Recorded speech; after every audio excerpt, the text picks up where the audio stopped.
patapusin mo ako kung nani doon sa senators. Imagine patay. So sabi mo hindi naman patay.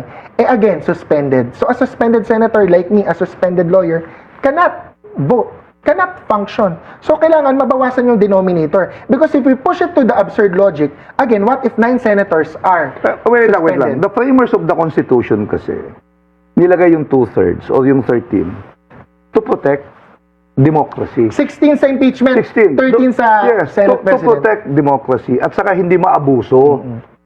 Hindi maabuso yung ating batas because hindi lang impeachment issue to in case of, you know, sometimes President declares emergency Yes, there are other... situation. No, let me finish also. Opo. Di ba, nagde-declare ng emergency powers tapos kung nag-in connivance yung Senado because they belong to the same party, democracy is dead. Check and balance kasi yung issue. So, the single biggest arbiter or explainer ng batas, of course, is the Constitution by the Supreme Court. My case is indivisible from the cases of these two. They are also lawyers.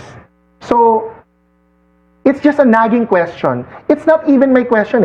It's the question of everyone. If I can be disciplined for vulgar language, why can't President Duterte and Vice President Sara Duterte, who have not only uttered vulgar language, but have committed actions that destroy the rule of law and impeded the confidence in the judiciary. President Duterte pa lang, inatake niya yung Supreme Court.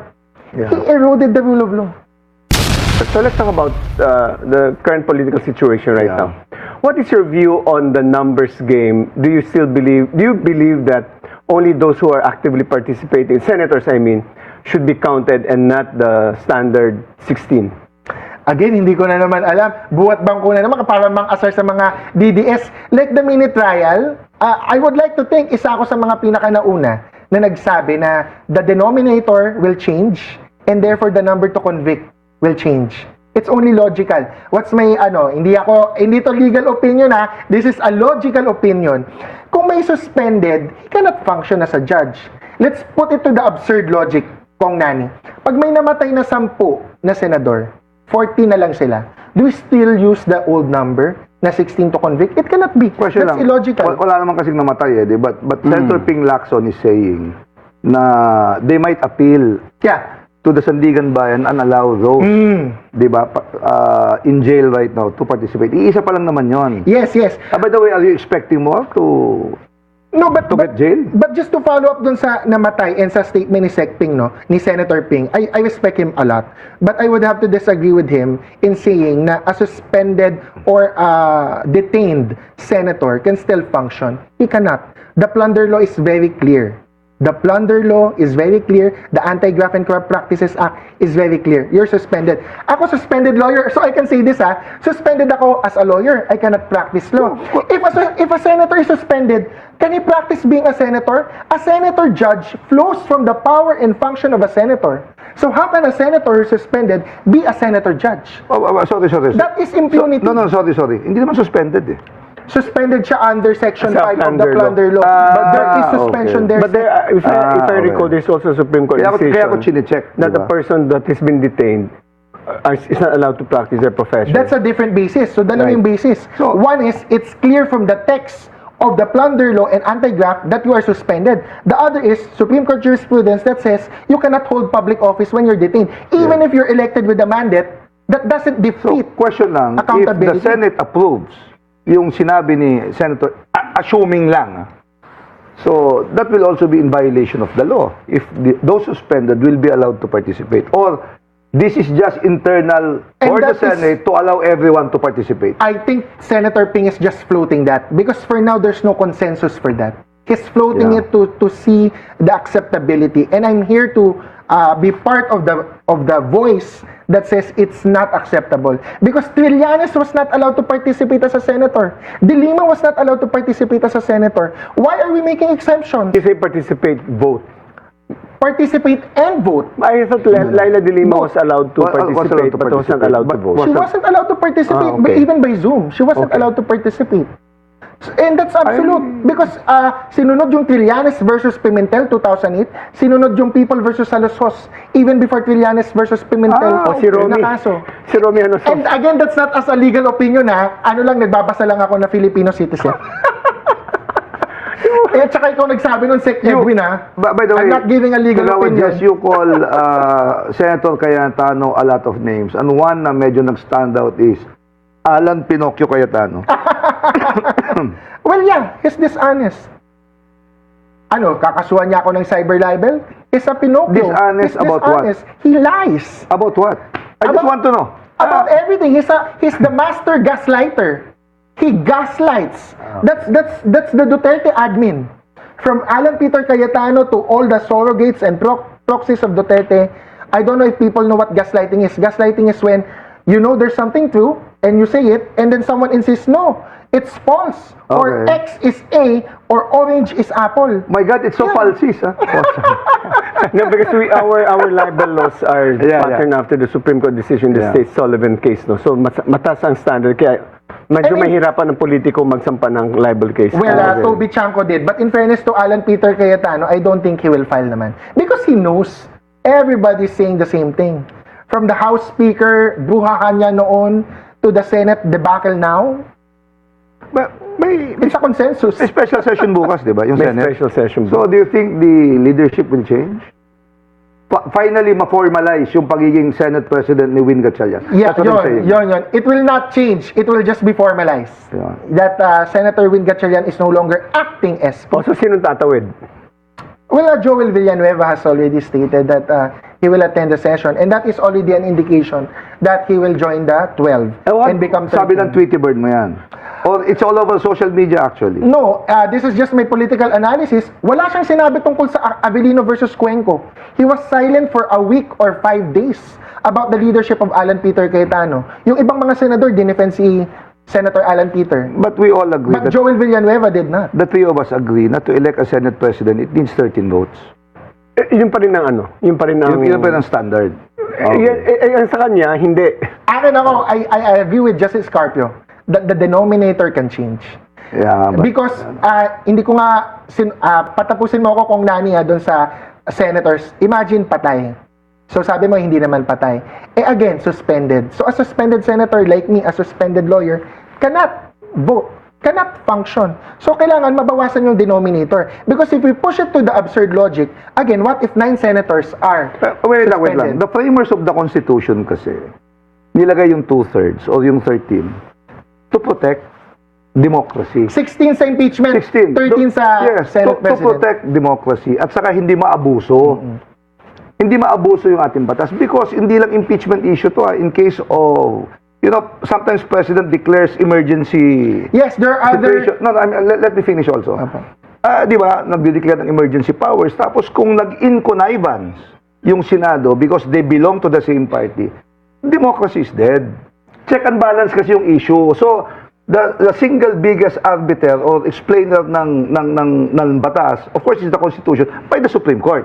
Sad to say, itong isyong to, hindi pa nadidecidean. Yun lang. Yung emergency powers that you mentioned, yes, meron din yung numerical requirement nga from the Senate as well. In other cases, concurrency na treaty. So I agree with you that the framers saw that kind of need. But I just had to clarify, even a non-lawyer who reads the Constitution, there's no number there. It is a general phrase, which means 2/3 of all members. Yes. So it comes down to interpretation. And you said there's no Supreme Court decision. In No. fact- Ang sinasabi in ko fact, there Supreme is. Court decision, yung hinihintay natin, itong issue na to. Well, Someone went to the Supreme Court, dinismiss because hindi For naman... 2026, Sec Nani. But I would have to disagree na hindi applicable because you're saying na walang Supreme Court decision. Ako meron eh. It's Avellino versus Cuenco. Wait. The denominator didn't change. Look. That I'm was sure you different disagree. at the time. It's a new constitution versus that one. So, no, sinasabi ko lang. Wait. I'm not a lawyer, but I'm just trying to Yes, yes. explain yung sinasabi naman ng mga tao And na I'm not a rational. lawyer. I'm not a lawyer now. I've heard the same arguments. So this is me as a non-lawyer kong Nani. Indulge me. The same words in the 1935 Constitution. Kasi ito yung propaganda. Sinasabi nila iba na daw ang Constitution. It's not applicable. No. It's the same words. In the 1935 Constitution, with your indulgence, ang sinabi doon, all members of the Senate, yun din yung ininterpret ng justices sa Avellino versus Let's Cuenco. just agree to disagree right now because there's no I mean, we always thought it was a klaro na lahat, but Yeah, apparently it's not. hindi It's na not. ngayon. So, But my opinion is just to say that in the past, Right. the denominator Yes. changed. And so is my opinion in reading the Constitution. Di So I'm ba? just saying, it can also change tama na now. kayong dalawang Yeah, so in abogado. other words, Tama na yan. in other words, ano ang sinasabi ng Tweety Bird mo sa mga papasok na membro ng kabinete? Wala eh, hindi tumama yung Tweety Hindi. Bird kasi may isa dito. May isa dito, hindi naman nagkakatotoo eh. Hindi naman nagkatotoo yung isa dito, baka kasi back out. Hindi naman kasi pumasok pa yung iba. Well, one of those names mentioned that he will be appointed. Si Joey. Si Edwin Neville said that he will be appointed. But he is hoping. Magkaiba yun, ha? Just kidding. No, I'm kasi just kidding. madaming roadblocks. So, Okay. baka ako lang ulit magsasabi, no? PBBM has a difficult time doing Arigodon because si Sec John Vic Remulla, of course, is the brother of Ombudsman Boying Remulla. And to shuffle him from the DILG is quite difficult, quite obvious. I don't have to state the reason why it's difficult to remove Sec John Vic. So he has to be transferred to somewhere else. No, That is equally as powerful. Ang na-notice ko lang kasi As DILG. is, ang inuunang ina-appoint, yung mga natalo, Ayun na, pwede na eh. Tapos na yung one-year tapos ban. na. So, Kaso saan mo nga sila ilalagay? Yung, No, look, yung look. gusto magpa-appoint ng isang natalo, merong dalawang posisyon lang na tinitingnan. And again, kaya Sino ko yun? na-mention si Sec Sino John yun? Vic. Well, of course, si Sec Benhur Abalos is only looking at DOJ or DILG. This is according to Tweety Birds. Okay. Oh, Okay? It's only looking at those two things. Yung DOJ, ano din yung roadblock doon? The DOJ secretary now is very close with Ombudsman Boying. They have a good working relationship. And ayaw na masira ni Ombudsman DOJ. yun. Si Eda. Yeda. Vida. Vida, sorry, Sir Vida. Sec Vida of the DOJ Yes. has a good working relationship with the Ombudsman. Okay. So in relation with the flood control cases and all the other cases, maganda na yung coordination nila. Question ko lang, Ayaw na niya yung ba Tweety Bird mo at saka nung kay Tweety Bird ni Montulfo, nag-uusap ba? Hindi, iba. Magkaiba. Nauna ako. In fairness, Oh. no offense to Tito Mon, pero syempre mas batikan siya. Oh. Bawa ko sa kanya. Pero nauna ako mag-post nun. Pero si... So nangungopia yung Tweety Bird Hindi, niya? hindi. Baka pareho kami ng balita. Si Joey Salceda, sabi niya, reputedly PLLO siya. Do you agree? PLLO. But I also heard kasi either NEDA or DOF. But NEDA is impossible because Sec Balisacan is doing well naman there. DOF kasi is bakante in a sense. Why bakante? Kasi if I remember correctly, acting lang ang ating DOF secretary. Hindi siya permanent appointment. Sige. Si Doc Herboso nga sabi out na rin. So, Just, let me ask you one thing. It was filed before the IBP, the Integrated Bar of the Yes. Philippines. And eventually it was elevated to the Supreme Court. Yes. But are you aware what was the original recommendation of the IBP? The IBP recommended slapping a fine of 17,500 pesos, if I'm not mistaken, and a reprimand. So the Supreme Court increased the penalty because they found two aggravating circumstances. And that's their wisdom, no? It's Yeah. just, I have a lot of concern, not just for myself, but for the legal profession, no? I saw the comments of other lawyers. Nakita nila na if aggravating daw yung pagkasabi ko ng bias na dilawan. And ako, I have no contest again with the Supreme Court decision. But this is the opinion of others. Mahirap na pala mag-comment about political factions. Because right now, that is the norm eh. From surveys Yes. to political analysts, even to legal opinions, may factionalism. And society is heavily divided. But shouldn't you That's the fact of the But Philippines. shouldn't you take the bias na dilawan in the context of that situation that you're in? Because right now you're saying, because ako, bias, sabi niya, bias ako sa mga DDS, ito bias siya sa mga dilawan. Hindi, Baliktad biro lang. Hindi, pero, but the whole point is, may nakain tong hindi maganda ngayong umaga. we have free speech. You can't say, Yeah. you can't, that's a judgment call. Well, I respect the Supreme Court. It's because syempre may vulgar words ako, probably coupled with that factionalism word Yeah. that I use. Of course, I hope the Supreme Court again indulges me. Ang plea ko lang sana, again, I'm not filing an MR, most likely. Okay. But if I do file an MR, I would implead that they look at a mitigating circumstance in my favor. Kasi they only look at two aggravating circumstances with no mitigating What is your circumstance. mitigating circumstance that you're No, claiming? I would have hoped that they saw that I had good intentions or it came from a place of anger, without any malice against the person I'm talking to. That the reason why I tweeted that was really just to defend my brother in the spur of the moment, in the heat of the moment. And might I say this, no? People know me to be anti-Duterte. Diba? I am anti-Duterte. But I can't also say that I wasn't infected by the Duterte virus. Wait, Noong 2018, 2019. Question lang. You've been saying na you've been defending your family. Ang question ko lang, Attorney Edwin. Attorney, ha? My God. Eh, muna sandali, baka madisbara ko sa panggagamit ko. paano tinake ng family mo naman yung pagdi-defend mo sa kanila when you were suspended by the Supreme Court? Well, from before up until now, they support me. They know that what I did was for family, Yes. that I had good intentions. With all due respect to the Supreme Court, what I did was wrong, but I would like to think, wala naman akong inapakang tao. Because I was defending my brother. I was defending the reputation of my brother, my family, and right now, okay kami. So I would say, again, with all due respect to the Supreme Court, in any lifetime, in any multiverse, I would do what I did as a brother.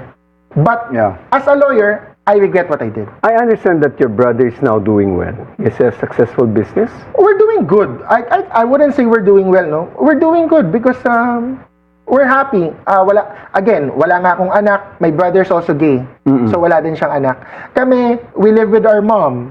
So we are a 3-income household. Wala kami masyadong concerns because we put everything together. We pull everything. We live with our mom. We grow old with our mom. So we're happy. Sorry, I'll just pick it up from your statement. Sabi mo, you don't regret what you did. But as a lawyer, you did regret it. Yes. So if you were not a lawyer, you'll still do it. Of course. But, hindi, Because there are higher standards kasi nga for a lawyer. And I understand Ayun. the Supreme Court. But as a Filipino, na question lang. yung culture natin, when you were suspended, Anytime. what by, anong, Supreme Court lawyer, sinuspindi ka, IBP, blah, blah, blah. So, in other words, hindi lang issue ng kung tama o mali yung ginawa ng Supreme Court. Ano yung specific case ulit? Bakit ka sinuspindi? What mistake did you actually make? Because I used abusive, offensive language. Vulgar language. But there are other people, other public officials who have done the same. And that's my opinion as well, outside of being a lawyer. Again, with all respect to the Supreme Court, madaming lawyers actually very concerned being a lawyer already. Because there's so many restrictions already on being a lawyer. Ang hirap na daw maging abogado ngayon, ha? Lalo na sa What mga can you bata. Huwag na si Attorney Ed. Ako na kasi suspended na ako. Pero may MCLE, may ULAS, merong CPRA, which is tighter, no? Hindi ko nga ito nasabi kanina, balikan ko muna kung nani Sec Ed, no? Go ahead. In 2018, 2019, when I did that, hindi pa kasing rigid ang CPRA.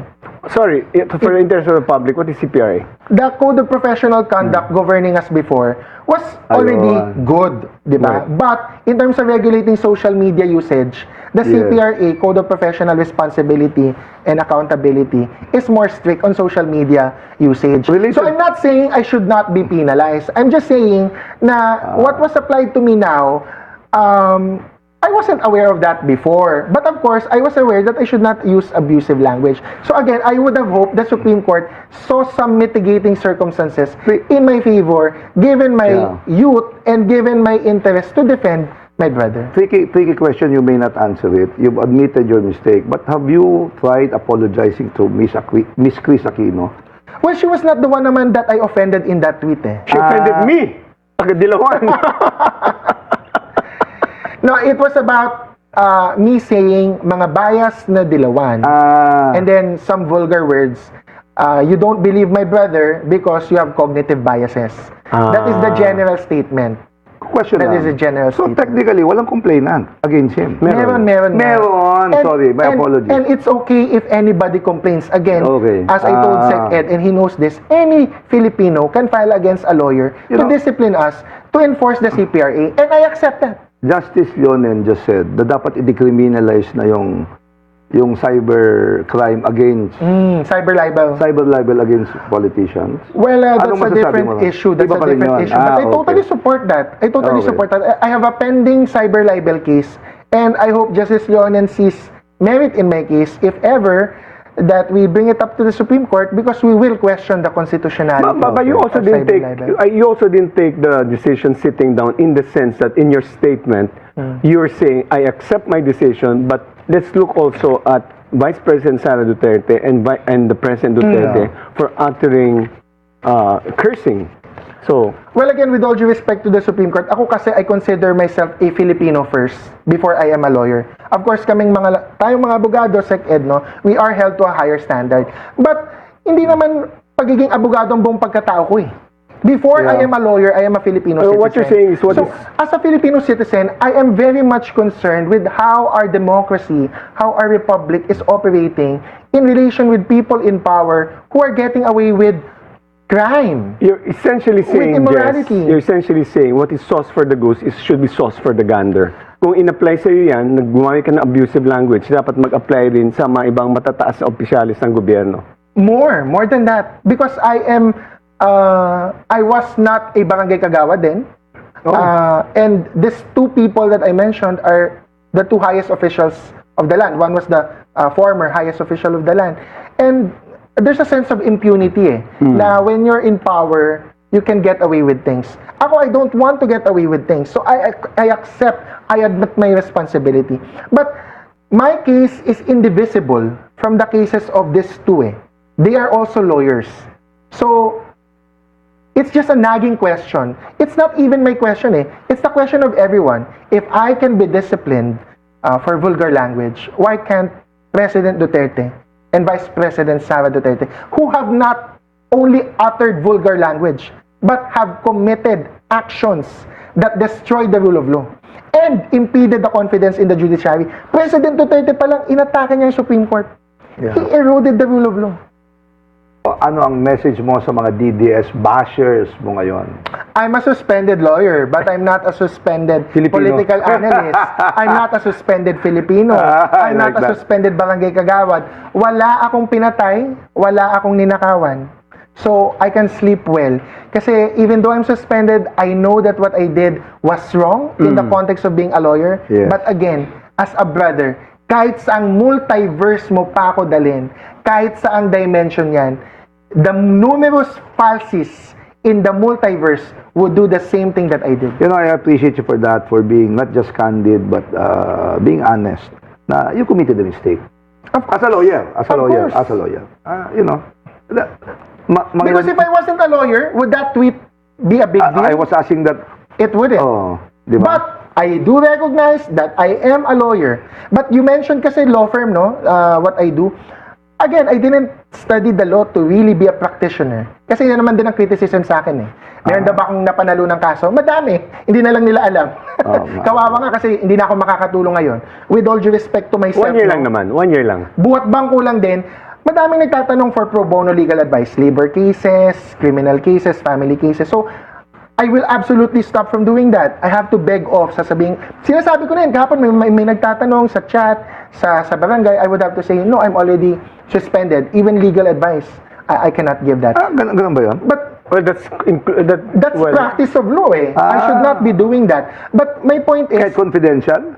sa mga bashers ko, sir, even confidential, I don't want to disobey the ruling. I have to faithfully comply with it. But with your question of sa mga bashers ko, I'm not affected because I know madami akong natulungan. And even as a barangay kagawad, madami akong matutulungan. So, Actually, sa social media naman kasi yung bashing is back and forth. They hit you, you hit back. Di ba? And both your echo chambers will, at the end of the pero day. trabaho rin naman yan, yung mga nagbabas yan, trabaho yan eh. and my echo chamber, in fairness to them, they demanded accountability from me. So, walang exemption. But they did not leave me. Meaning, lahat ng mga sumusuporta sa akin noon, Sila pa they rin. acknowledge that I made a mistake. Walang iwan. But they still support me now. Because there are bigger battles than me. Actually, hindi ko nga alam ba't niyo ako giniguess. Hindi ko alam bakit ako infamous. Hindi ko din alam ba't ako controversial. There are bigger people who should be held accountable. Wala kami makuha ang guess. More than me. But It's okay. let's talk about It's okay. ang bagal na mag-pick up. Bilib na ako dito. Bilib na siya. Biglang binaboy mo usapan. Kasi kahit wala kang makuhang guess, Sec Edwin, I will guess Hindi. myself for the higher purpose of holding Yeah, For the record, nung Okay. nakita ng ating executive producer na Yeah. suspended ka, so I mean, it's newsworthy at Yes. magandang pag-usapan. But you might Suspended have, or not, newsworthy you naman might have siya. been suspended as a lawyer, but you are not suspended as a commentator.